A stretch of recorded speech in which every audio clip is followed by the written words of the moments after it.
सांगोला पोलिसांची धडक कामगिरी. सांगोला विद्यामंदिर प्रशालेत भूगोल पेपर चोरीस गेलेला गुन्हा उकलण्यात यश.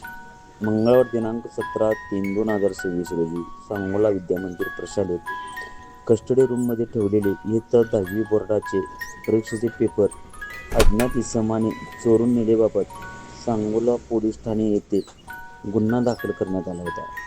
सदर गुन्ह्याच्या अनुषंगाने तपासकामी सांगोला पोलीस ठाण्याकडील वेगवेगळी शोध पथके रवाना करण्यात आली होती. सदर पथकाने गोपनीय माहितीच्या व तांत्रिक पुराव्याच्या आधारे अज्ञात आरोपीची गोपनीय माहिती काढली असता सदर गुन्हा एका अल्पवयीन विधी संघर्षग्रस्त बालकाने केल्याचे उघड झाले.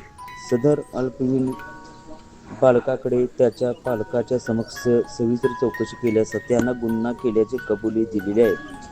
तसेच त्याने गुन्हा करतेवेळी वापरलेले इलेक्ट्रिकल कटर, इलेक्ट्रिकल मोटरसायकल, चोरीस गेलेले इयत्ता 10वी बोर्डाच्या परीक्षेचे प्रश्नपत्रिका व 3 कोऱ्या उत्तरपत्रिका जप्त करण्यात आलेल्या आहेत. सदर गुन्ह्याचा अधिक तपास पुढे चालू आहे.